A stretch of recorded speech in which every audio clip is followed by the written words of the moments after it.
on there to review. And I'll come back to the way I saw those comments here in a minute. We then did 6 open feedback sessions during that week where people were making comments online for anybody who had just missed the opportunity to talk directly to somebody on the team. The team then made their final recommendations to me, which in some cases were a little different than the recommendations you're going to see on the slides today. Because the slides today, the recommendations on the slides I'll show you today were the recommendations the team gave me that you commented on online. Because the data I'm going to reflect in the Likert scale underneath that recommendation, how you thought the recommendation looked, is based on the recommendations that we had at that time. But a couple of those recommendations have changed. When we post the final report online later today, it'll have the original recommendation from the team and then the final recommendation from the team to me based on the last feedback we got in those open sessions and after reading all the online comments. And you'll see that they had an effect on the assessment team. And I'll explain to you today why my decision is either in line with or different from the recommendation I got from the team. And then we're here today to try and close the loop on is either in line with or different from the recommendation I got from the team. And then we're here today to try and close the loop on this part of the process. The conversation doesn't end. It can't. It'll be different issues, it'll be different concerns, but the conversation has to continue. The difference I hope from here is we're going to be looking through the windshield, not in the rearview mirror. Because it's time to start looking forward and then just continue this conversation and make it part of our normal routine, because that's the way the university ought to work. By the way, it's the way any large organization has to work to be successful. I do want to acknowledge the assessment team. Their names are right there, but let me ask them to stand as I call their names. Joe Pettibon, Dr. Tim Scott, Mr. Matthew Fry, and Ms. Deborah Wright. They did a phenomenal job.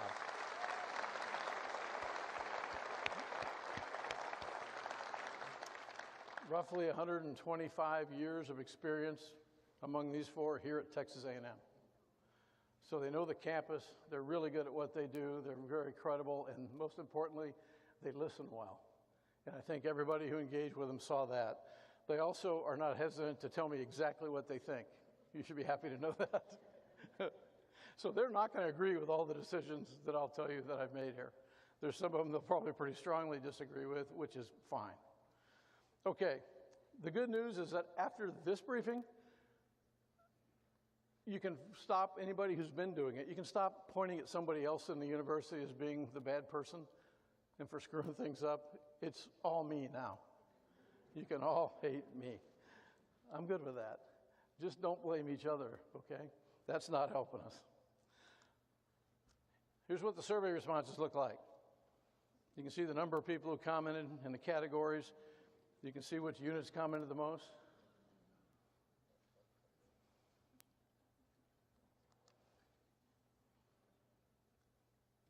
The issues that were addressed most by faculty, staff, and students.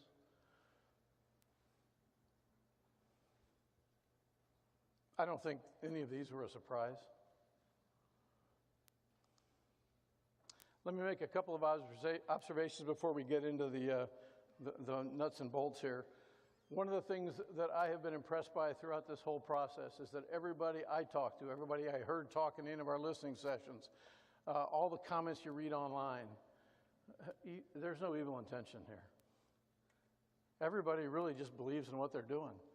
They want to be part of decisions on where we're going. They want to have a say in what decisions are made on things that affect their job and therefore their life and the success of their organization.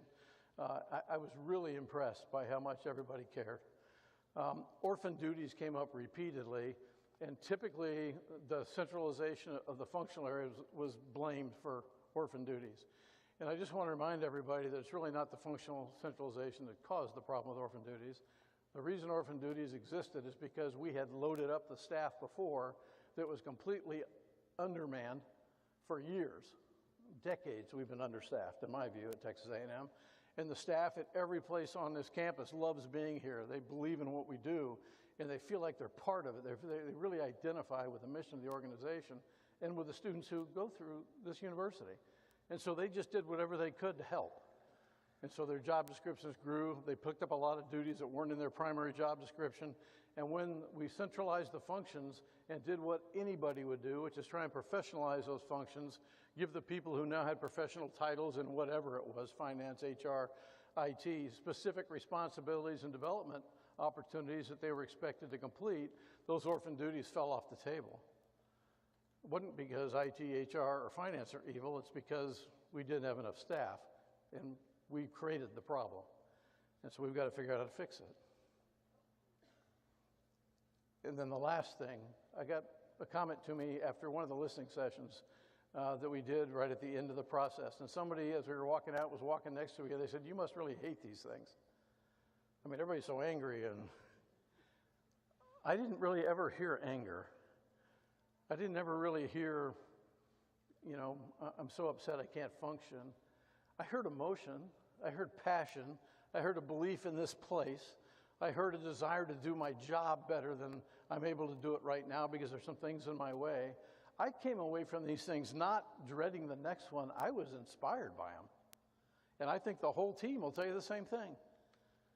It was uplifting to hear how much people cared about Texas A&M and about their role in making it great. That was by far the highlight of all this for me. So, we got all the input, time to make decisions. These are the things that were in my head as I tried to decide which way to go on these things. And I'll talk individually about things, but these are the general guidelines I use. First one is, does this make common sense? Is it logical? And if it isn't, then we probably shouldn't do it. If it is, maybe it's a viable thing to do. Sounds like a really easy one, but there's some things that didn't pass that test. Does it raise Texas A&M's profile or have the potential to raise that profile? That doesn't mean it has to be at the university level. It could be a department activity or operation. It could be something in a college. But it has to have the potential to raise the profile of Texas A&M, or why create the chaos that will come with changing to it? I think it's an important point to remember that it's as chaotic to undo things as it is to do them. And so I want to be a little careful about that. And if it isn't going to help us, let's not create that chaos. Do our experts agree with the recommendation? In other words, if it's an academic activity or operation, are our faculty supporting it? Because if they're not, it won't work. And why aren't they the ones coming up with the idea in the first place, or putting together the justification for it, or leading the discussion toward the decision? If we're talking about changes in a functional area, if it's HR, IT, or finance, what do the people in those functional areas think about its viability? Do they think it'll work? Why do they think it's a good or a bad idea? And in my view, we lean toward our experts. And we have real experts in each of those areas. Fourth, does it benefit students, faculty, or staff in some way? And if it doesn't, why are we going to go through the pain of changing it? And then finally, no matter how good a plan it is it executable? Do we have the money to do it? Do we have the people to do it? Do we have the facilities to do it? It's got to work. Maybe we just can't do it right now. But this is a really important point number 5 for me. There were 3 kind of decision buckets in my head. One was things we need to do right away. That doesn't mean we flip the switch today. It means I'll tell you the decision today, and then I'll task people to give me the implementation timeline, the milestones, the cost of doing it, and then we'll get on to getting it done. But there's going to be a little more planning for each of these activities, even if we say, go do it today. And there's some things we need to do a deeper dive on, and I'll show you those as we go through the briefing. These aren't month-long or year-long or 2-year-long studies. These are 30 to 45 days. Let's take a deep dive, get to a better recommendation, a little more definition of the problem, make the final decision, and then move on. And we'll task very specifically people to do that and give them the timelines that are required and tell them who's going to help them do it and who they report back to for decision. And then finally, there's some things that came out of this study that weren't part of the 45 activities in the path forward, but they're very clear spin-off things that are affecting us in a big way that we need to address. And you'll see those as we go through here as well. Okay, you ready for action?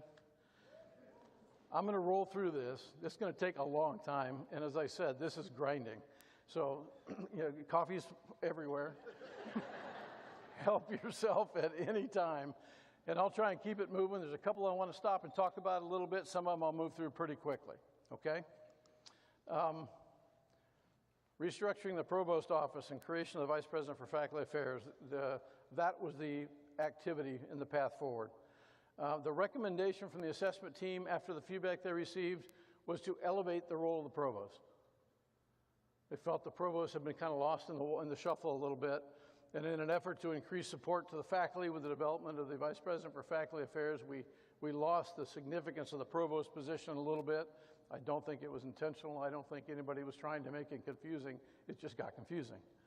And so clearly there's a belief from the assessment team that we need to elevate the role of the Provost. By the way, it's important for those of you who work in these offices to understand that this isn't suppressing the importance of something else. It's just making sure the Provost isn't lost in all this. Here's what I am going to do. We're going to change the title of the Provost back to the Executive Vice President and Provost to make it very clear that the Provost is the number 2 person at Texas A&M University and the Chief Academic Officer. And all academic decisions and decisions that affect academic operations and activity go through the Provost. The Provost is the final arbiter of those things. We are also going to move the current Vice President for Faculty Affairs underneath the VPR, the Vice President for Research, underneath that Executive Vice President, but maintain the Vice President title for the VPR. And that allows us to put a dotted line from the VPR directly to the President and ensure that there is a voice from the VPR directly to the President, because that conversation between President, VPR, Provost, and Vice Provost is really, really important, and it needs to happen routinely. Another recommendation from the team was to take the Vice President for Faculty Affairs and return that to a Dean of Faculty's position, and then modify the title to include Dean of Faculty's and Vice Provost. I'm going to take a little bit of a pause on this one. We are going to align the current Vice President for Faculty Affairs underneath the Provost. We're going to change the title from Vice President to Vice Provost for Faculty Affairs. And then I'm going to task the Provost, the current Vice President for Faculty Affairs, and the faculty to take a look at how they would like to define the role of the Dean of Faculties, because there's lots of different perspectives on what that is and should be. And I think it may be helpful to define that role before we finalize this decision. So let me just give you a quick example of why. The Vice President for Faculty Affairs is involved in advocacy for the faculty, big issues that affect the entire faculty. They're doing a great job of that, by the way, and that organization has done a number of things, because it's much better resourced than the old Dean of Faculty's office was, that are really beneficial to the faculty. So having a Vice Provost for Faculty Affairs, I think, is a good thing. If you dual hat them as the Dean of Faculties, they are now dealing with both the negative part of relationships with faculty and the P&T tough decisions that sometimes come in the promotion and tenure process and in the grievance process, and they're trying to be the advocate for the faculty on a more personal level, because the VP for Faculty Affairs is doing the big macro level stuff. And it may be a good idea to have a separate Dean of Faculties, so you'd have 3 people under the Provost, senior leaders, a Vice Provost for Faculty Affairs, a Dean of Faculties, and a Vice President for Research, all reporting to the Provost. And that Dean of Faculties would then become, no kidding, an advocate that individual faculty members would see as their advocate. And they're separated from the hard decisions that sometimes have to happen in the P&T and grievance process. So I'm just going to ask them to tell me, what do you want the role to be before we finalize this decision? We don't even have to include Dean of Faculties in the title, but a number of our faculties believe we should. So let's just take about a 1-month deep breath and figure out where the right place to put it is. Another recommendation was to return select academic functions to the Provost. I completely agree with their recommendations here. You can see what they are. We'll task the Provost to take these functions and identify where they should go in the Provost organization and give us timelines, costs of the moves, et cetera. Many of these didn't physically move as part of the reorg, so that's not a major issue, but this will start working right now. I'll give you a second to read it.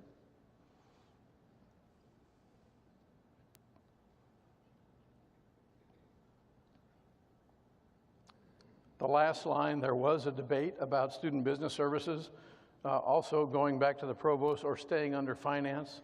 That office is co-located with the other things you see there, but I do believe there is a good reason to keep it in the finance chain under the Division of Finance and make sure that we do the accounting properly, we have the audit trail we want, and we have financial experts overseeing the activity in that office. But it's pretty well integrated with the enrollment management team.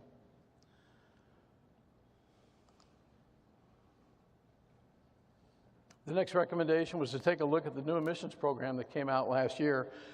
Many of you are familiar with them, some of you may not know a lot about them, but the intent was, each of them had a different intent. There is some concern that the intent is not really being met. It's a little confusing at times, and we may even be pushing people into programs we don't want to push them into. I don't know what the facts are on all that. I just know there's a lot of opinions about this, and we're going to ask the provost to put a committee together and take a look at it and give us recommendations that we can then implement for fall of '24, whether it's to continue these programs, to modify them, or to drop them if they're not beneficial.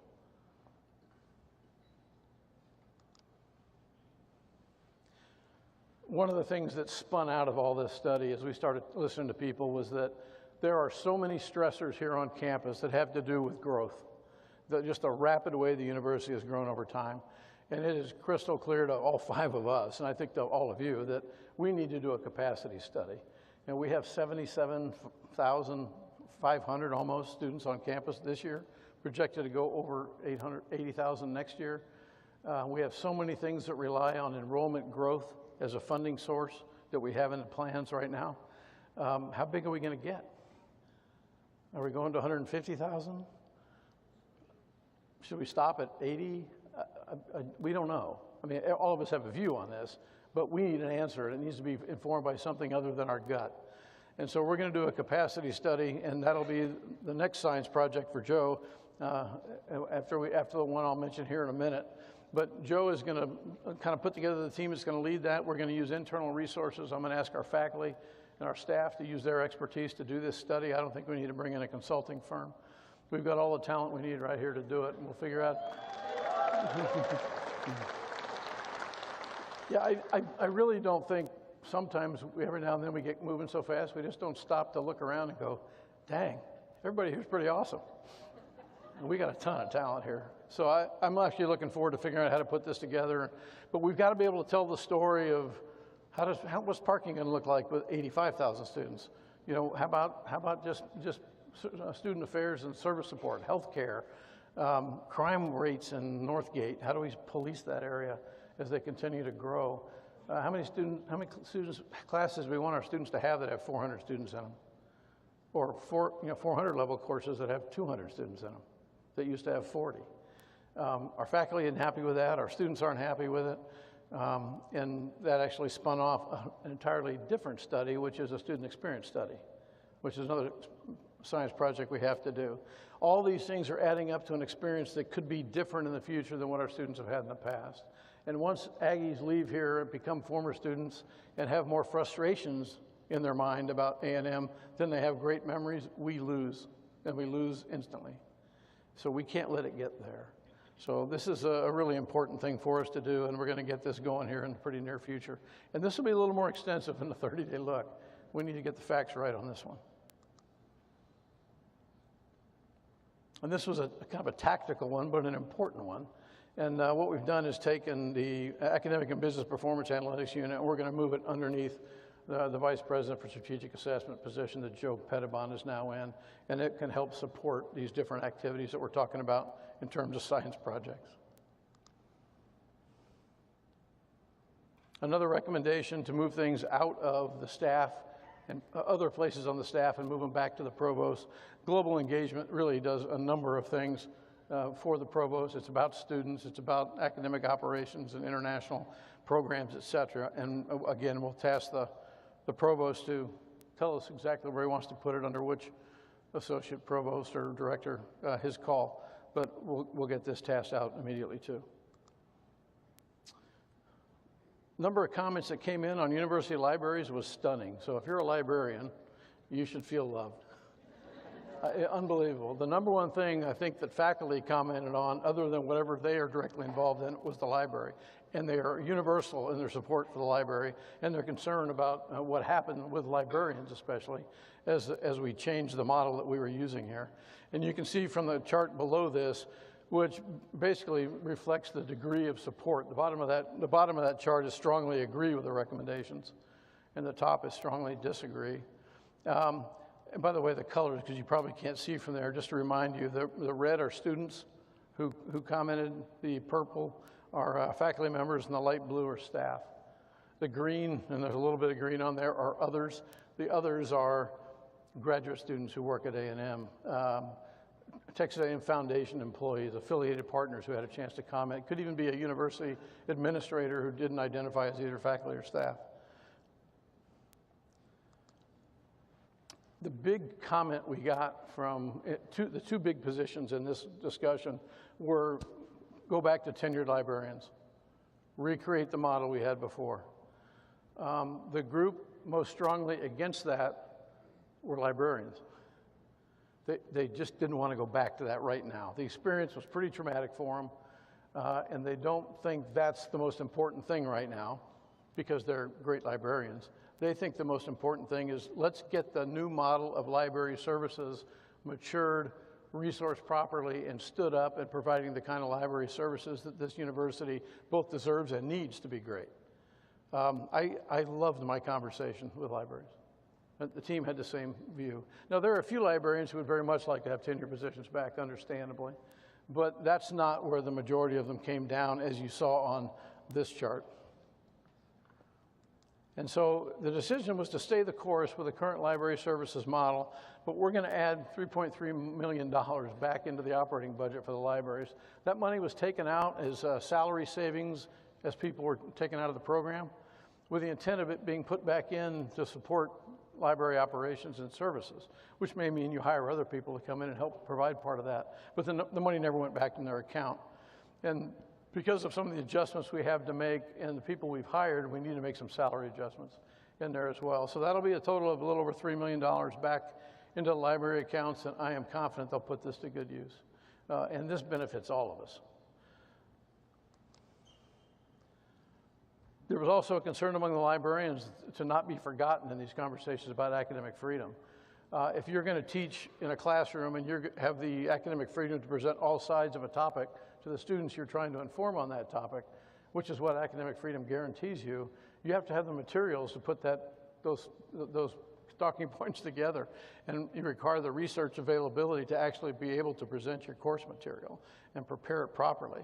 The librarians are the ones who make sure you have access to that. And so they need to also have the freedom to bring those kind of assets into our library system and not be criticized for bringing in something that we don't like what it says. The Provost Task Force on Academic Freedom has already taken this and included it in language that they crafted and have already submitted to change university policy and rules so that this academic freedom exists for librarians as well as faculty, and also for staff who are used in a teaching role, because there are some examples of that around the campus.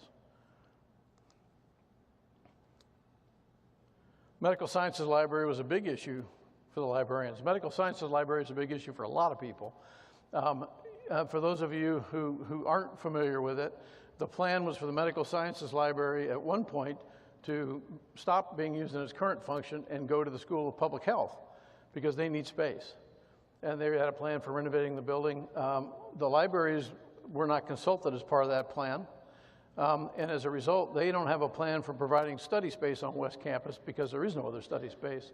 There's the BLCC at Mays, there's the MSL, and then there's a new program that was being discussed to put out at the HSC, a little more library space out on Highway 47.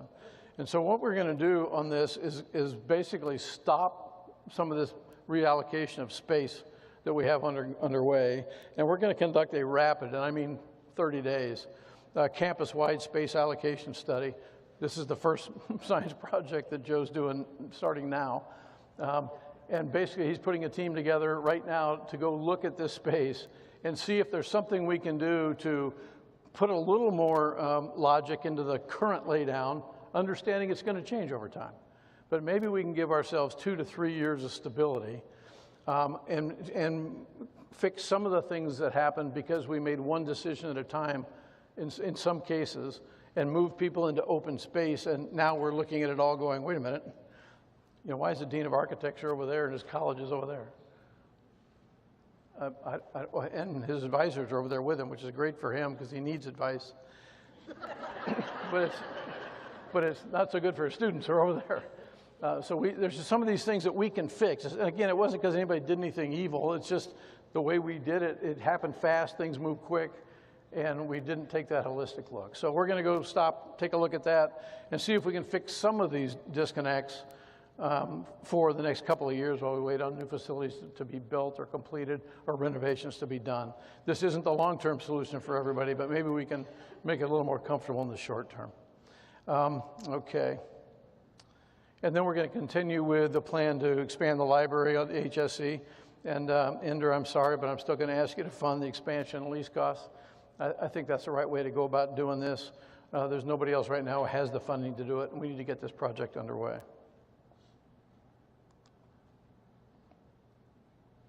And we're going to put this recommendation to rename these facilities on hold until we finish that space allocation survey, and then we'll decide which way to go with that. Okay, new College of Arts and Sciences. Recommendation was to keep the college, not take it apart. The other armed camp was take it all apart. So there are pretty strong views on both sides. There was also a recommendation to review the governance model inside the college. There had been a proposal during the initial planning for the path forward for a different government structure, and that model was not adopted. You can see that there's kind of, people are all over the map on this, but there are a good number of people who agree that we should stay the course on this and give it a chance. They're starting to see the benefits of the larger college. This is a huge college now. I think, Joe, you said the budget for College of Arts and Sciences is now larger than engineering. I mean, so this is a big, big place, and we got to pay some attention to it and make sure we get it right. But even the input from the faculty inside the college, although there are some real concerns with the makeup of the college and how we make it work together, the majority of people, not a great majority, but a majority, believe that we should stay the course on this one. So that's the plan, retain the merged college. And I'm going to task the dean and the faculty in the College of Arts and Sciences to prepare their recommendations on a new governance structure inside the college. For those of you who aren't over there, one of the issues they face is a pretty easy one. How do you compare a Greek classicist to a geoscientist when it comes time for awards or for promotion and tenure or for anything, job opportunities, et cetera? And so is there a way to manage the college internally that allows that to be an easier task for the people in this very large college? And so they're going to make some recommendations on that to the provost, and provost can make that decision, and we move on and watch it and try and make sure we do the right things down the road. I think this is a good time for me to comment on these decisions. Are not, you know, the lights don't go off tomorrow, the world isn't ending. This is just a point in time. And once we make these decisions, we should commit to trying to make them work. And we're going to reassess everything. And if it doesn't work in a couple of years, we'll have a continuing conversation about everything that's happening around here. And I think the university should be prepared. We're going to put a marker on the calendar for a formal reassessment of these things. And I think whoever is running the colleges, the university, whatever at that time, can then be held to this idea that we're going to go take a look. How do we feel now about it? Do we need to make more adjustments? Do we need to really think about a different model than this one? All of this isn't going to work tremendously well. But we got to give it a chance. We got to try.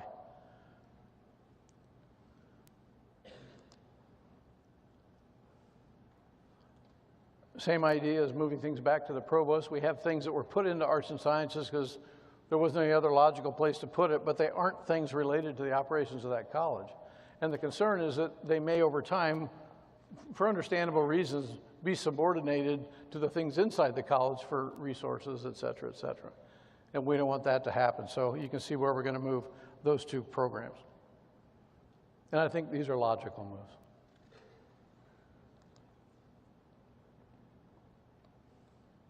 There are also a number of interdisciplinary programs and governance for those programs that are housed in the College of Arts and Sciences. Again, same thing. It was someplace to put them.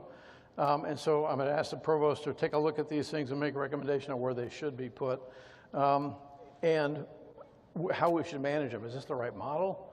And if so, where does it go, and who do we have overseeing it? It's important work, by the way. We just got to make sure we put them in the best place for them to succeed. And this is one that came up in multiple colleges. The university studies program was, basically we were told, hey, let's get those off the books. And then it ended up being a problem with trying to complete degrees for students who had no other options within that particular track. And so we'll just take a look at how do we do this? Is the best way to rename them and have the colleges keep a degree like this in a college? Is the best way to centralize a university studies degree at a particular college, maybe arts and sciences? Or is the best way to do it to have each college develop their own completion degree, whatever that might be, so students who can't complete their original plan degree can complete a degree in that college? We just need to take a look at this with a little more depth and come up with some recommendations. And this will be another short-term study that we'll implement then in the fall of '24.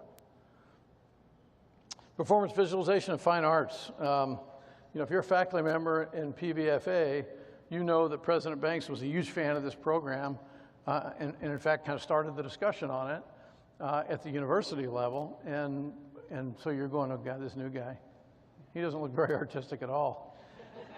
We know he can't sing, and he sure as hell can't dance.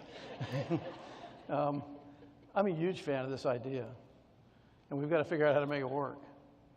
I mentioned that guideline about raising the profile of Texas A&M. What they're talking about doing with visualization and its integration with art in all its forms is an exceptional idea. Nobody else is really doing it well. And I think this is a profile raiser for Texas A&M.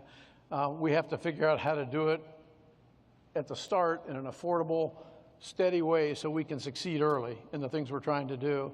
And then all bets are off on where we go with it from there. We can expand, we can exploit success, we can do all those things. But it all starts with a business plan. So the recommendation was that they have to have a viable university-approved business plan because they didn't have one. They had approval to go build the school, but the business plan hadn't really been built or reviewed or approved yet. And so decisions to stay the course, continue the stand-up. They have submitted a business plan. I have reviewed it. The CFO's reviewed it. We talked at length about it. There are 3 options in there, A, B, and C. Tim, so you know if you're here, or for the folks at PVFA, I've approved option B. That doesn't mean there isn't a future for option A. It just means right now I know we can afford option B. And the new building, which is planned, the academic building, not the performance building, will compete in the upcoming capital project review, which I'll talk about here in a few minutes. That space allocation study will look at the near-term benefits of where do we put PVFA right now and try and consolidate as much as possible and not disrupt other people as much as possible as the school stands up. And they're running full speed already. The people in the college are working hard, and we need to make sure we run just as hard right beside them. So that's what we're trying to do with this one. Now, the School of Architecture, there are no recommendations in the report based on them, but there are some impacts on the School of Architecture which are significant. Everything from space to funding that's gone away to long-term plans that have been put on hold, a lot of impact on this college. And while we'll look at how we get the dean and the academic advisors back with the gang, we'll do that in the space allocation survey. I'm going to ask Dean Sermon to come brief me and the provost on the request they had in to grow the construction science program. It's been a hugely successful program over time, and I'd love to see what their plan is for growing and expanding it, because it's one of their core programs, and it's something that we have an unbelievably passionate former student network that supports. The architectural community, the professional community, are huge fans of our School of Architecture, and we can't afford to lose the impact that it's had on our communities over time. We just can't do it. So we need to make sure that we are comfortable in where we're going, we have it properly resourced, and we'll go from there. Journalism program got a lot of attention and a lot of comments from people. As you can see from the chart, everybody agrees with the recommendation. So do I. Let's keep it going, reestablish the program. It's been approved. It's underway now. You know, we got a very visible issue this last summer as we didn't do a great job of finishing the hire on who I think would have been a great department head or a great program director. And so we just need to go find a great program director with the same kind of skill set, and let's keep the program rolling.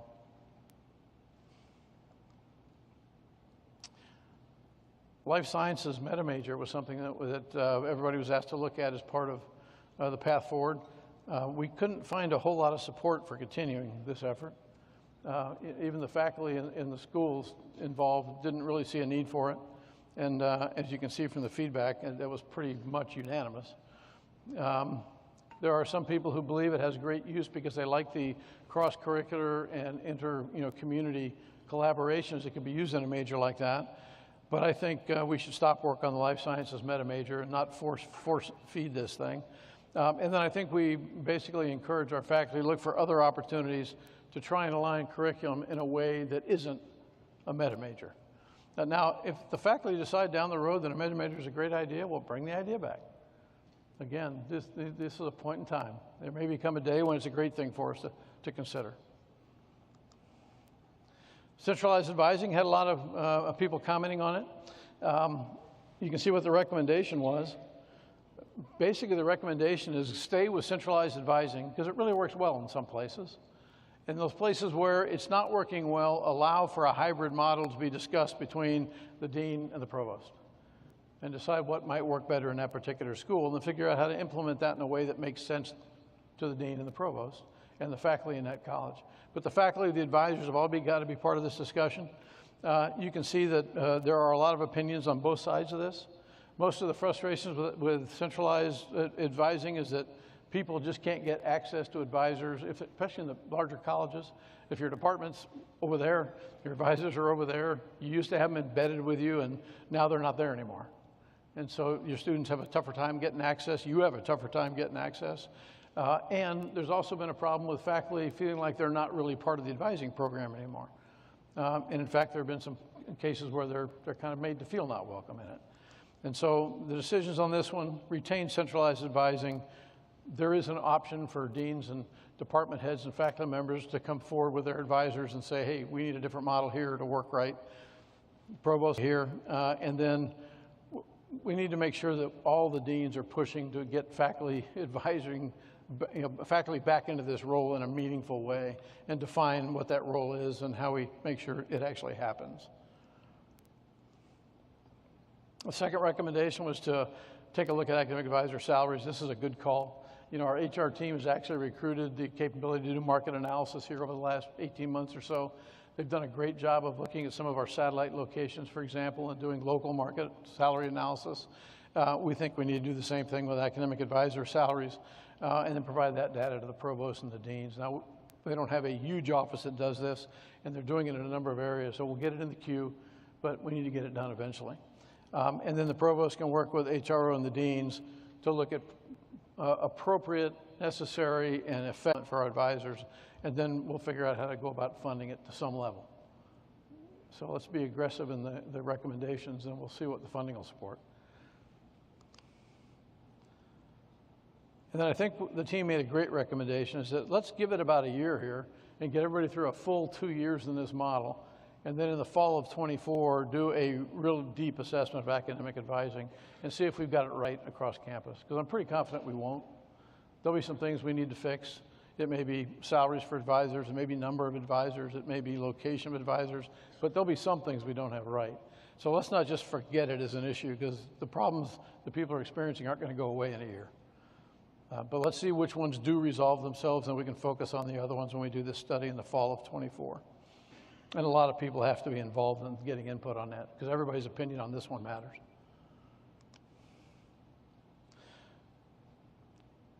Health programs are moved from the College of Education, the programs we're talking about here, to the School of Public Health. Recommendation was to continue with the alignment as opposed to moving them back. You can see from the data, most people are either neutral or agree with leaving them where they are. I think that was borne out in our conversations with people in both public health and education. And so my decision is to stay the course. It seems to be working, and both colleges seem to agree. And so let's just keep moving on this one and make sure we continue to try and improve things. Same with political science, international studies, realigned to the Bush School. This data is not as strong in support of the specific recommendation, but if you move into the data, it's mostly about money. It's concerns about funding that didn't transfer from the College of Liberal Arts to the Bush School with political science or international studies when they came over, funding for things like student success programs that stayed in the College of Liberal Arts as opposed to coming over, endowed chairs that they felt more should have transferred. And then there's a salary equity issue that we kind of built when we brought those people into the Bush School. We knew it at the time. We know how much it takes to fix it, but they would like to keep it on the books that we should be moving toward equity in salary across our department, our college. And that's what the concerns are, is how do we get to that? But overall, most people are pretty comfortable that the integration is going well to this point. So stay the course on this one. Technology management degree was also realigned to the College of Engineering. And that degree is actually done well. So the recommendation was to keep the new degree in the College of Engineering. Most people seem to support that, and so we will retain it. There is also the possibility to allow education to consider not phasing out the old degree, because the new degree is different enough, as it turns out, that the old degree is really not obsolete.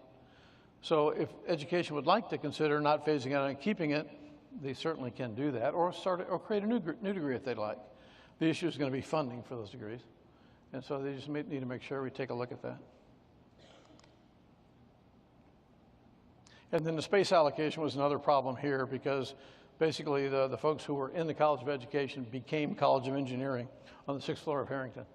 And it's right in the middle of College of Education. So should that unit be moved or what? And so we're going to throw that into the space allocation survey as well. More student comments on this one than any other single item. I think every BIMS student made a comment. The BS in Biomedical Sciences was realigned from Vet Med to the College of Arts and Sciences. And there is pretty strong support for moving it back. And there is not really an armed camp on the other side. There's a camp that says, be careful, it moved here for a reason. You know, it was moved because there were some things not going well for it in vet medicine. So the decision is to return the program to Vet Med and Biomedical Sciences, but also make sure the provost has a tasking that says these things must be included. You need to talk about how you're going to do advising. You need to include something in the plan about enrollment caps and course availability to meet demands, and how do we do expanded collaboration with the College of Medicine. Well, that was always part of the idea, is that we'd be able to do more collaboration with the College of Medicine, because many of these students want to go to med school eventually and treat humans, not animals necessarily. And so how do we get them more human experience? As was so eloquently stated to me in the Faculty Senate Executive Committee the other day by Dr. Mark, who's sitting right there. Very persuasive argument. So we have to kind of emphasize that we need to do this. We need to figure out how to get medicine more involved. Path Forward basically said who's a college and who's a school. We couldn't find any practical benefit to one versus the other. There was two models that were discussed. One was that, well, if it's bigger, it's a college. If it was smaller, it's a school. That doesn't follow any national model. And there's the other one was, well, if it's a professional school, it's a school. Well, that doesn't even follow models we have here on campus, much less any national model. We actually talked about this one significantly to see if there was some practical benefit of being one or the other that we're just missing, but we can't find one. So I think the colleges and schools should be allowed to decide what they want to be. If I was still over at the Bush School, I'd say, hey, Bush School sounds better than Bush College. So let's be that. The problem is there is a practical shortfall of changing the names. One story from the College of Education is people who are applying for jobs wouldn't apply for faculty positions in the School of Education because they were told to be a school, because going from a college to a school sounded like a downgrade to some of these applying faculty members. But we don't want to hurt ourselves because we changed the title. So I think we let the schools pick their preference. We have to actually build a transition plan for these too, because it's going to cost money to undo this one. And it's going to take time. And so the task will include a requirement for a transition plan that includes that timeline and any costs that will be incurred. And some of them can be significant. You change organizational names. There's just advertising, business cards, letterhead. I mean, all of it costs something. And so we need to understand the cost before we leap into this overnight. But the intent is to, you guys decide whether you want to be a college or a school. This is one specific to vet medicine, and basically in the past they've had the option of choosing whether to submit their grant applications through SRS or AgriLife, and still get the benefit of the indirect cost return to them to use for either salaries or for research assistance or for equipment or whatever they needed to use it for as part of that project. That changed under this, and they were forced to submit it through AgriLife. Had a different set of rules, and they didn't have the option of going one way or the other. The two organizations just have different rule sets for when they apply for a grant and how your funding is supported. And so there was pretty good logic, I think, and a pretty universal feel that we ought to go back to letting vet med use the option. Now, it's not all goodness on this. So I'm going to ask the VPR to take a look at how do we ensure that this process that gives them a choice, it's essentially a waiver process, doesn't hurt anyone else and does return the percentage of IDC that they need to successfully fulfill their grant obligations. We formed a new division of academic strategic collaboration under the president. Susan Balabina has been leading it. It became the Cats and Dogs division. I mean, it really did. Great people, great programs, but they're all over the map. It's everything from government relations to external affairs to, University Center and the MSc, and I mean, it's everything. And so the team looked at it and said, we need to refocus this division, which we do need to do. And we need, basically, my input was, we also need to take away some of the things Susan's trying to do. She's got 5,000 different important job tasks going on. And we need to make her job a little more realistic for her. We don't need her leaving because she's worn out. So anyway, we're in the process of doing that. The decision is I completely agree with this. We're already working the change. Susan and I have identified which organizations will move. We'll finalize the recommendations to the other parts of campus who should accept some of these things back. And we'll execute here in the next couple of weeks probably on this. And the other thing that came out of the review of this division is that MARCOM was also put underneath it. And the team felt that MARCOM should be reporting directly to the university president, as opposed to being 2 levels down. I agree with that. We've already changed the title to Vice President for Marketing and Communications, and we have just interviewed 3 great finalists for that position here recently, and so we're approaching in-game in that hiring process. The remote locations, I'm not going to talk about this right now other than to tell you the team has been to Galveston. They've spoken on the phone, a couple of them with people at McAllen, but there's a separate report coming on Galveston, probably sometime this week or next week, and we'll go through the same process with the folks at A&M Galveston that we did with the campus here in terms of feedback sessions when that report, chance to comment on it, et cetera, and then we'll finalize decisions related to that report. And there are some things there that affect people here. The oceanography department here has some interest in this, as do some other departments, and so we'll make sure we keep you informed of the decisions that come out of that. And if you'd like to comment on them, feel free. We'll let you know that it's online. But that's coming up, and we'll do a final report of all of the satellite locations that's separate from this one.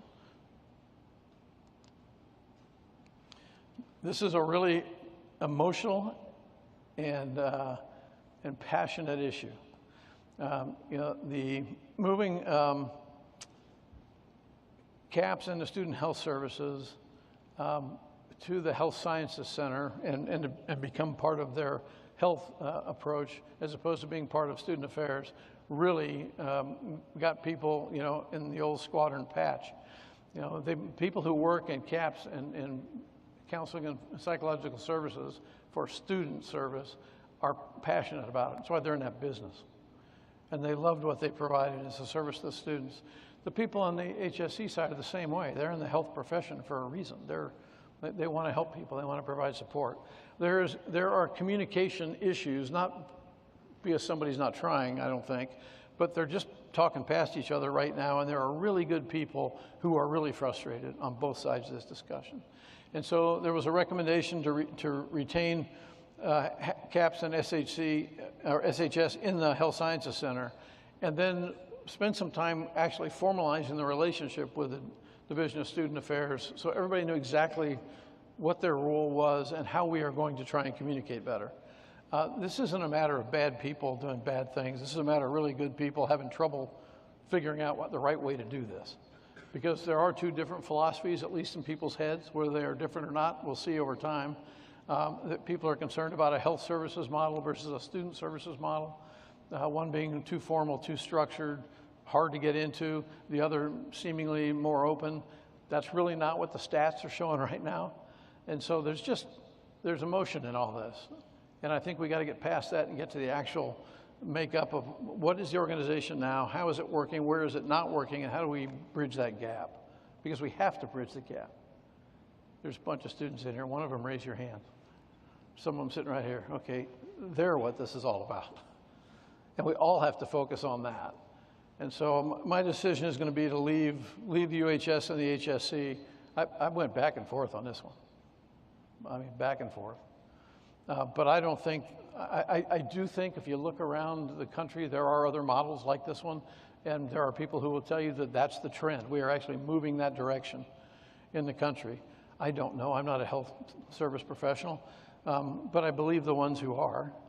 And so we need to craft a formal agreement between HSC and DSA and make sure we understand what role everybody plays. We need to work on that communication. Everybody needs to work on it. And then we need to take another look at this. This model, by the way, it's not mature yet.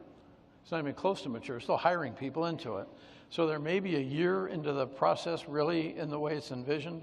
That's awfully quick to make an assessment of it works or it doesn't. And so especially for a big change like this. So we're going to put on the books that we're going to do a formal assessment in FY26, which gives people 2 more years. And by that point in time, if we haven't resolved this, then something needs to change. That may not be the organization, it may be the people. I'm kidding. Just want to get you nervous. But we got to get past this, gang. Everybody wants what's best for our students, and we have to figure out how to make that happen.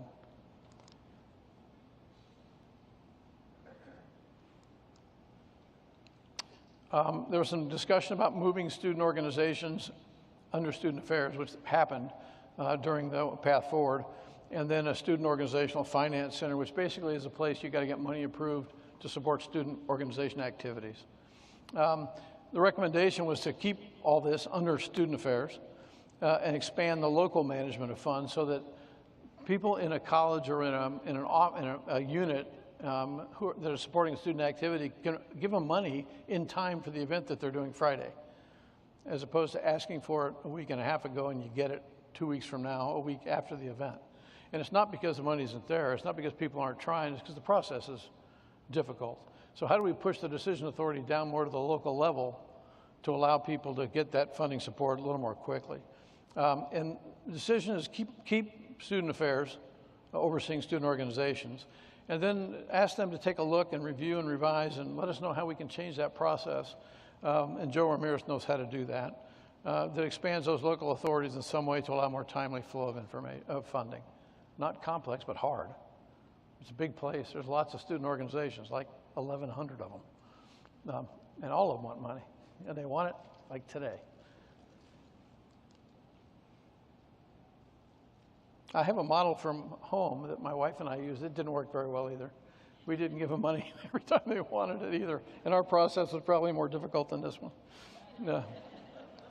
But it's one we need to fix here. Gifts Oversight Office. This issue really came up when we started talking about capping endowed chair payouts each year at $100,000. And the direction was we're going to cap them at 100, and if we have more money than that in an endowed account, then we're going to split it to create more endowed accounts so we can benefit more of our faculty. It's a good idea. We've actually created, I think the last number I saw was 44 additional endowed accounts for faculty members who now have money to support their research, which is fantastic. And we did it with the same amount of money we already had. So it works, but it probably isn't a brush we ought to paint everything with. We also have faculty members who have endowed accounts that have $6 million or more in them. They get a big payout every year from that, and they have big projects going. They're paying multiple people. They've got labs they're supporting. They do a lot of work with that money, and capping them at $100K a year stops their work.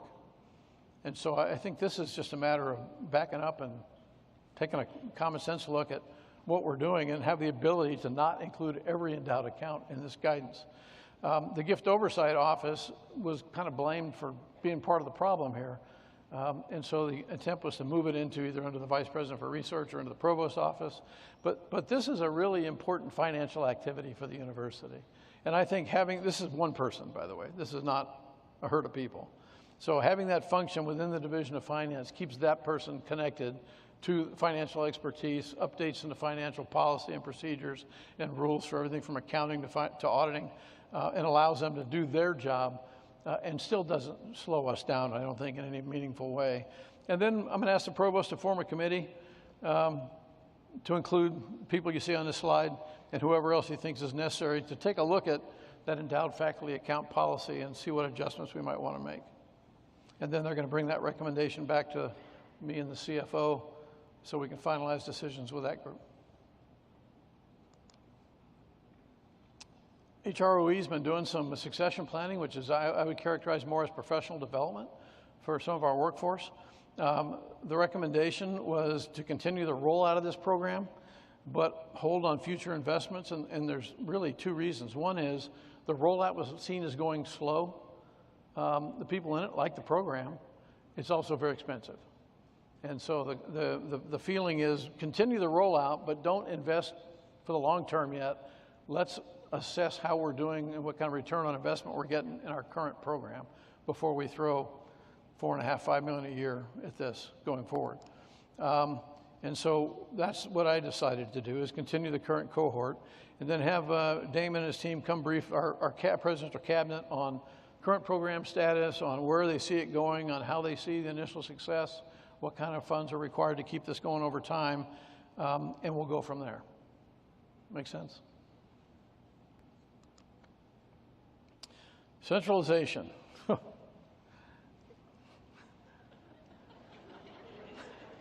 I don't even know how to describe the centralization discussions we had. You felt like you needed Kevlar sometimes when it got started. Now, there are multiple armed camps on centralization, and it doesn't matter which functional area you're in. Now, let me give you kind of, before we start talking about each one, let me give you my macro view of the issues, really. There is one group of people who feels, and it's a big group of people, who feels that they're not getting the same support that they did before we centralized. And centralization in their mind is the reason for that. Their support isn't as responsive as it should be. They're not sure to go to. They have to go to multiple people instead of one person, et cetera, et cetera. The people who are in the functional areas, most of them believe they finally have a home. They loved being in, now I'm talking about a professional home, a career home, a tribe that they're part of. There are some people who've been here for a long time at the university who've worked in, pick a college or athletic department, and that is their home. They see that as their tribe, and they're never going to change. That's not a bad thing, by the way. That's just where they relate. So those people are saying, well, look, I love working for Ross. I should work for Ross. I've been doing finance or HR or IT here for 25 years. These are my people. If you're a new employee, you tend to feel differently. The new employees like walking into a professional family, a professional tribe. They love supporting the athletic department, supporting the colleges, but they also like having somebody who's pointing out a career track to them all the time, who's providing a professional development training, who can introduce them to a mentor in their career field who's 2 or 3 levels above them in the food chain, who can kind of help them figure out how do you navigate this great big place and figure out where your next opportunity is and what skills you need to be developing, et cetera. They like the fact that they have an HR job title and not a business services job title, or you pick a functional area. So there are 2 very different perspectives on whether centralization is good or bad. And there's also a perspective, if you go back and read the inputs that were submitted to the MGT team, not the path forward, I mean, before the path forward was in place, a lot of the problems that we're hearing about now existed then too, under the old model. There were people still frustrated about individual support and lack of responsiveness, and I got to go to 3 people. So I'm not sure retreating actually fixes everything. So this was a recommendation on facilities. It was very specific on things that we should do. My concern, and the reason I don't agree with doing these things right now, is that taking pieces out of the facilities model, when most of us don't even really understand the facilities model at all, might not be a good idea. I complained about response times too. Don't let me kid you here. I'm guilty. But I don't really understand what each of those acronyms does in the facilities model that team put together. And until we do, I think we got to be careful about changing anything back to a system that had its own problems. So here's what I've decided to do. I want Joe to put together another science project. Joe's a really handy guy to have around, by the way, in case you haven't noticed.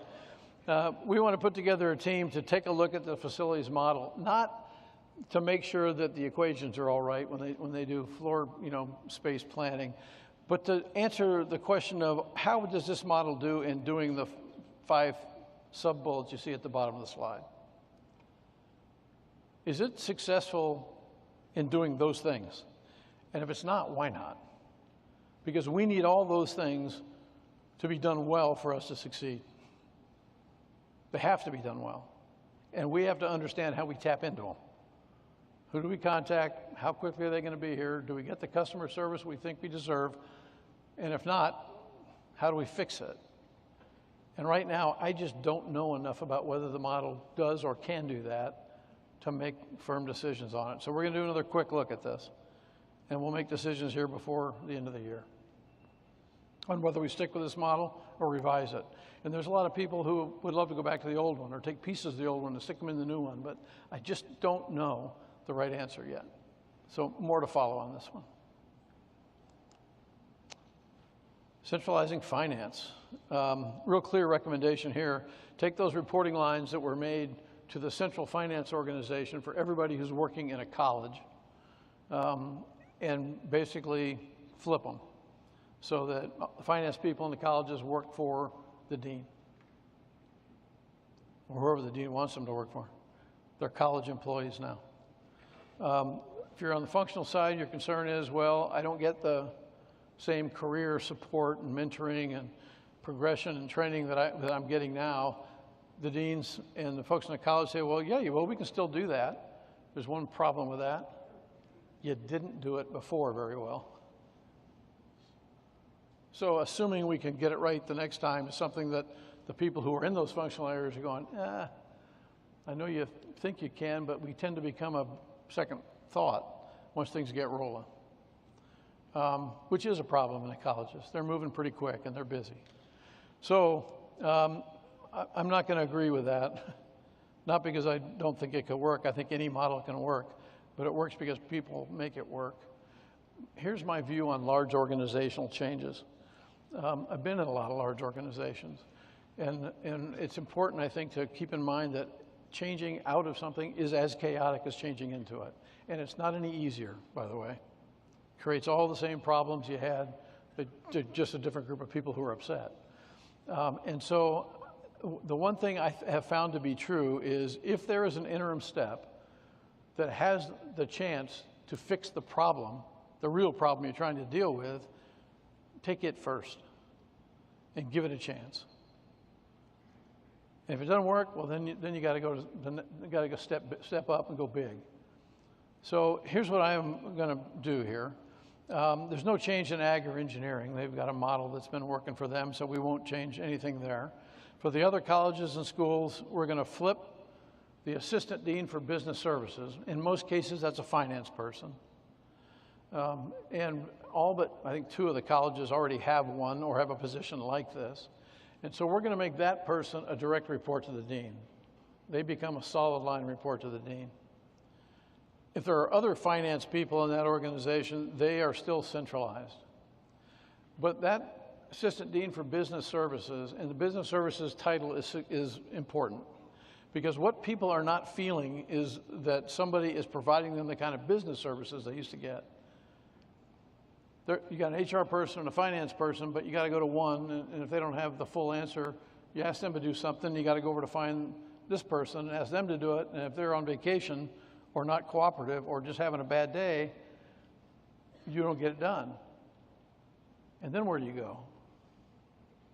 Well, you go to the hub. How many people know where the hub is who aren't in the functional area? I have no idea how to contact a hub. And so I think we got to figure out, how do we provide better business services to people at the unit level? That's the biggest frustration they have. I don't think they care about the model if the service is great. And so this assistant dean for business services is the one who's accountable for bringing all that together. And all the functional people in that college, HR, finance, IT, all of them work through that assistant dean. They bring it together and turn all of it into a business service. They're the ones who track down the issues for you. They're the ones who make sure you get the answers you need. And they are supported by the functional leads in the centralized functional areas. And I'm talking to the VPs now in those areas. You have got to support them in a meaningful way. Because the next step, if this doesn't work, is we undo stuff. Because I gotta believe as many people as we heard talk about this frustration with service, they're not imagining it. There's something happening that isn't right in some places. And we just got to get after it. And I know we can. I know everybody wants that. I'm going to ask the provost and CFO to work that transition plan. And then we're just going to keep pounding customer service across the entire university. It's got to be a priority for us. It is in the Aggie DNA anyway. That's why people love coming here. And we can't lose it for our own people. So we just got to make sure we keep working on it. And whether it's perceived or real, doesn't really matter. We got to make sure that real great customer service is real all the time for everybody. And then again, we'll do a reassessment in 2 years and then take a hard look and see if it's working, and if not, we'll change. Second recommendation on the centralization of finance was to communicate a decision on the planned budget model. Yeah, I agree with this one. We've been waiting for a couple of years for the planned budget model, and so the CFO and I are going to talk a lot about this over the next week, and we'll get this thing shared with deans, with cabinet members before the beginning of November. We'll share it with executive committees, university staff council, whoever else needs to see it, and we'll get something in place that we can use for the FY25 budget planning cycle. Okay? I have no comments on what the model will be because I haven't even seen the planned one. But we'll get it straightened out. It's got to be simple. It's got to be straightforward. Bigger the organization, the simpler the budget model. It's got to be that way. And then finally, establish a strategic budget council, which basically brings stakeholders across the university together in a meeting chaired by the president, so everybody gets an input into the future budget. How do we build a budget model? What are the things we're prioritizing for funding, et cetera, et cetera? This is a good idea in any large organization. Centralization of HR, you can see what the recommendation was the same, flip the lines. Everybody in the college go back to working for the dean. Everybody above the college level stays with a centralized function. That second bullet, units are gaining authority for HR hires and job descriptions. That's the beginning of going back to HR people doing everything in the college. Mine did. They did everything. And they did it wonderfully well. God bless them. But it was way beyond their HR duties. And we probably didn't pay them sufficiently for it. And then the hires, some places they do great hires of HR folks. Other places, they hired people who weren't real qualified in HR. And the HR experts in the university knew where those places were because they had to kind of clean up some of their actions routinely. So that's not a good thing either. As we talked about before with finance, ag, engineering, the vice presidents, the divisions, et cetera, we're not going to return HR people to those organizations. That all stays centralized. All HR personnel in the other colleges and schools remain centralized is my decision for now. And they're under the operational control of that assistant dean for business services. So again, and that person should have input into the performance reviews of the senior person in each functional area back to their reporting chain. We did a not good job of that last year. We didn't make sure we had a good input from the field on the centralized functional people who are working in the colleges. We put out a call for input, but it was about the same time we were managing listservs, if you remember that. So for example, I never got it because it went to centralized listservs and I wasn't on them. And so I never saw the call. And I wasn't the only dean that had that problem. So we didn't know it was time to make inputs. And when we called, it was a week too late and we couldn't make inputs. So really frustrating. We got to fix that this year for sure. And then, as I said, the vice president and the functional area has to support those people. And then we'll take a look at this again in 26. Common hire dates are a big concern and frustration. In some cases, I think people just don't really understand why we have them.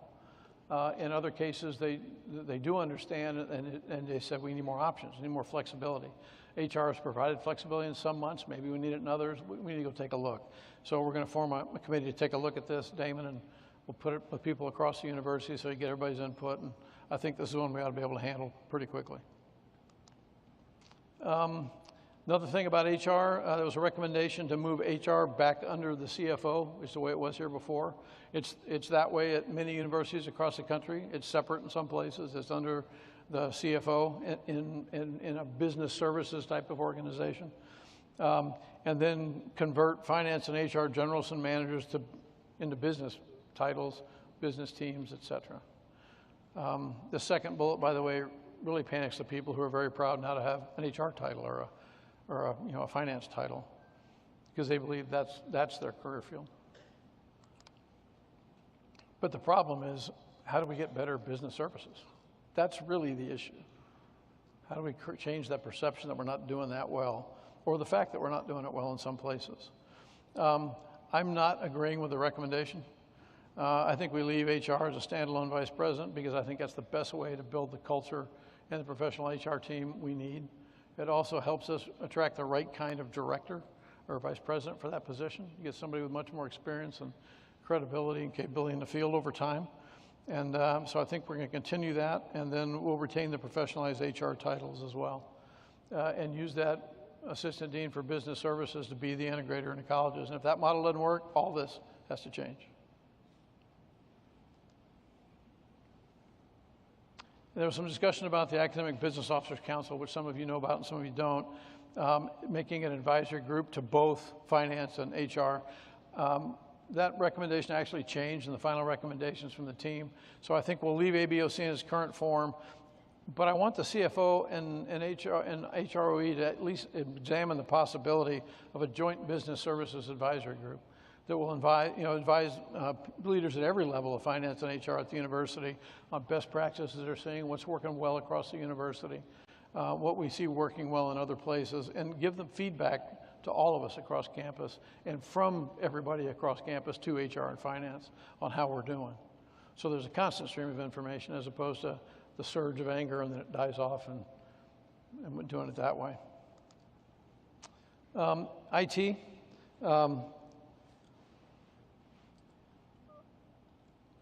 You can see the recommendation here.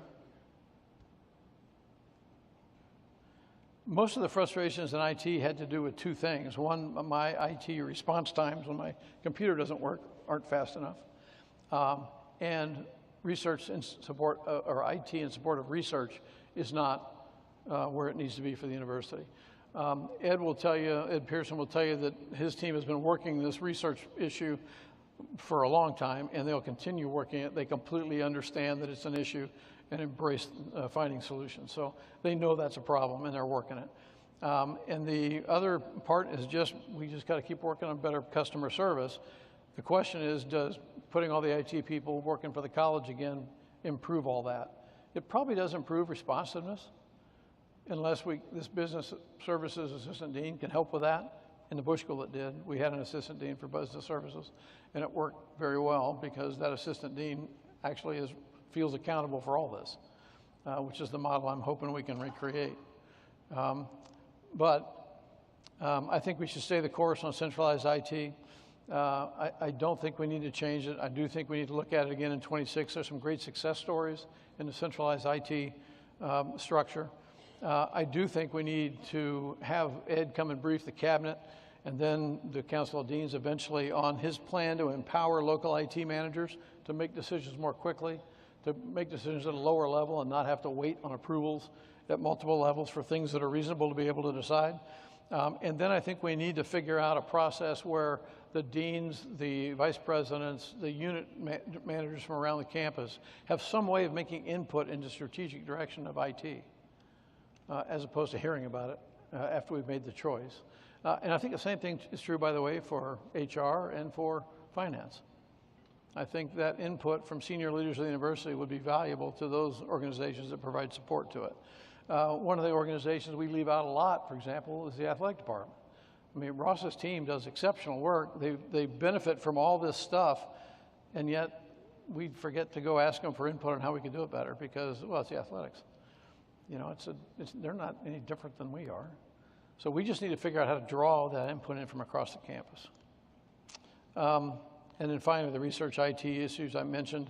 I think what I'd like to do is have IT provide quarterly updates at the cabinet meetings until we get to a point where we're comfortable that we are in a good place with this and have a process to stay in a good place over time, and also provide quarterly updates to the Council of Deans. Provost can decide when those are necessary. And then I think the VPR staff needs to be updated routinely if they're not already. Yeah, they may be. And, but at least monthly, I think, to keep the VPR in the loop on the efforts you're making. Because there are people in all those organizations that don't know what you're doing already. And if we keep them updated, then some of the concerns, I think, will die down.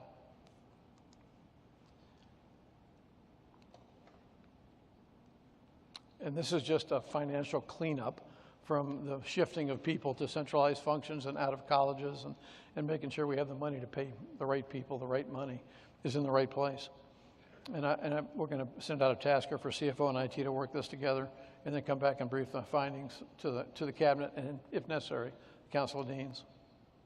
And finally, for IT, we have to keep central IT overseeing major projects, like the ones that are shown on the thing. Nobody else here can do it, not on the scale that they're managing it, and I absolutely agree with that recommendation. Marcom, same kind of discussion. Recommendation was to flip it back to the deans. We also, at the time, had, in enrollment management, had a separate Marcom person, student affairs, and core cadets. And then retained centralized Marcom above that level. And you can see most people supported it. I made the same decision for Marcom, except a little bit different twist, because Marcom typically doesn't report through an assistant dean. Marcom at the college level usually reports directly to the dean or works for the dean, and I think that's the right way to go. But there is a Marcom director in every college. And there's also somebody in student affairs and in the core who's a Marcom director, and we're going to flip that person to work for the dean or the commandant or the VP for student affairs. So we're going to flip that one person to be a unit member, and the rest of the Marcom team, including other Marcom people in those organizations, will stay centralized, but they'll operate under the operational direction of that Marcom director in the college.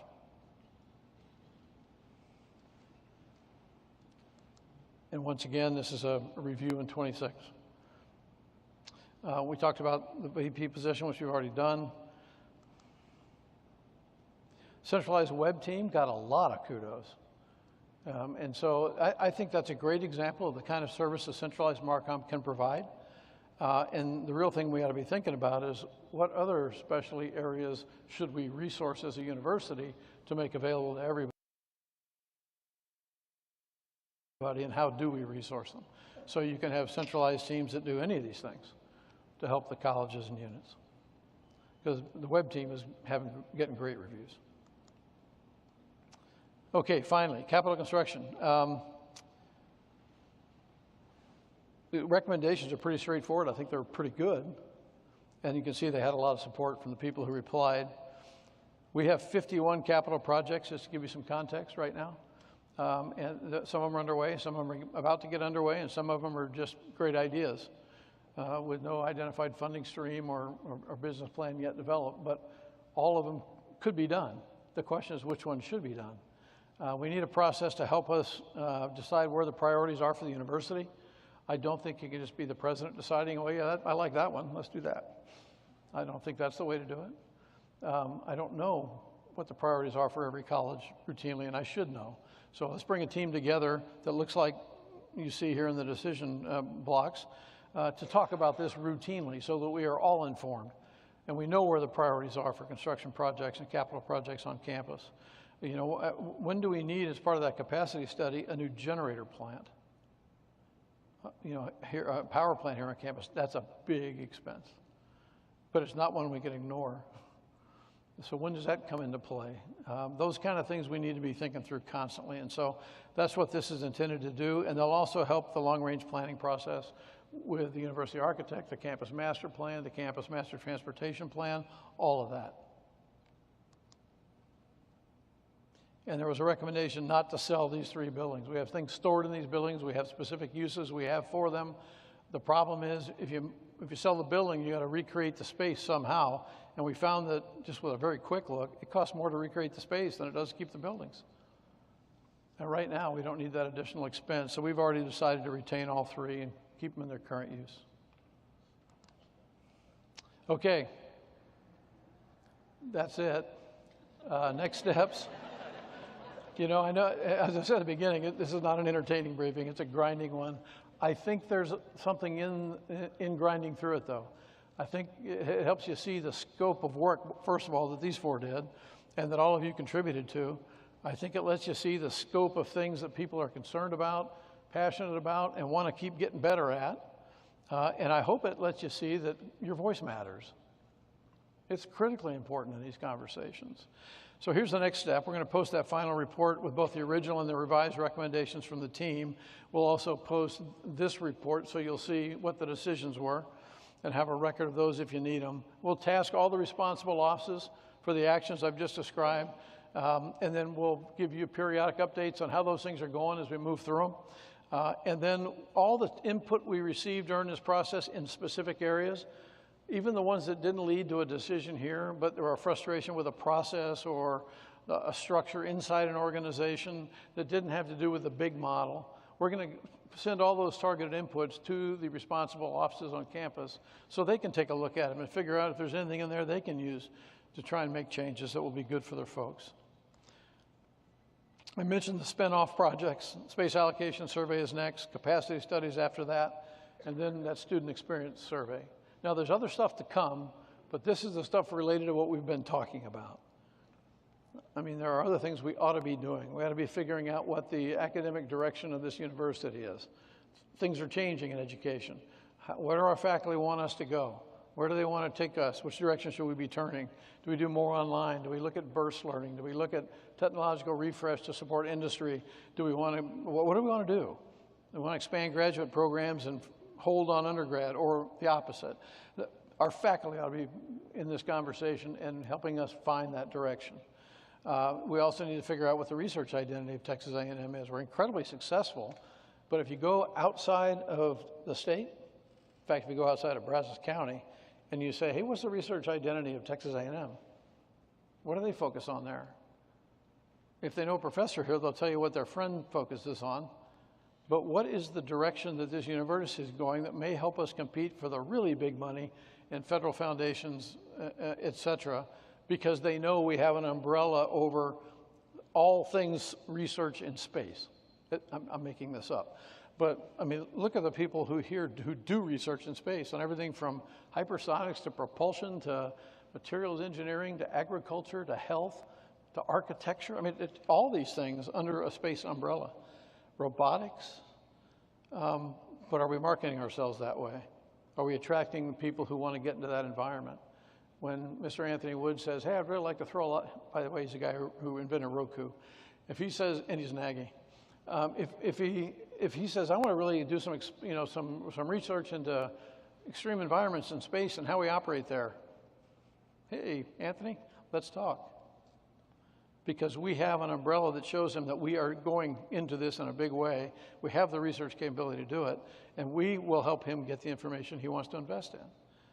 So it's a way of selling ourselves in a different way, and whether it's space or agriculture or engineering of a certain type. Petroleum engineering has been a big way of doing this in the past. What are those things going forward is the question.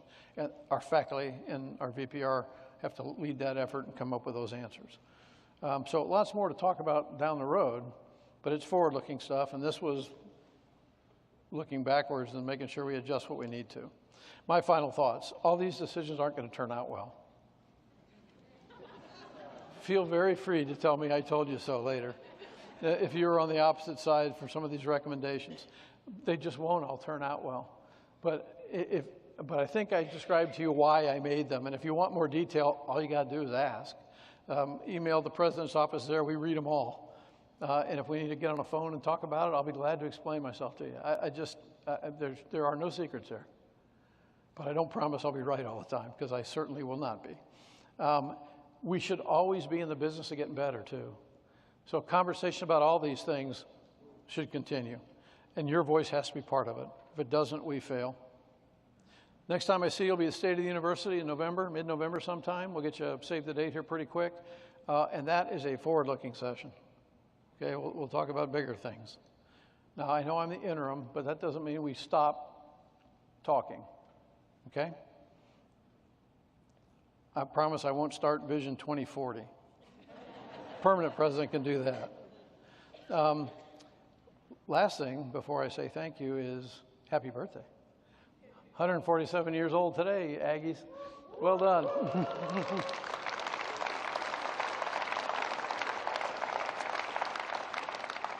And one final thank you for your contribution to this effort, for the way you contributed, for the passion you brought to the table, for the time you spent making inputs online or in person. I mean, I honestly, none of us take any of that lightly. We understand how much it means. So thank you for caring about this university. It is a phenomenal place, and I believe we're privileged to be here. And I know I'm honored to stand shoulder to shoulder with you in this effort. Thanks for being here this morning, and if you're really upset, let me make you feel better. This is our youngest granddaughter, Lucy. And there, stay mad at me now. Thanks, everybody. Gig 'em.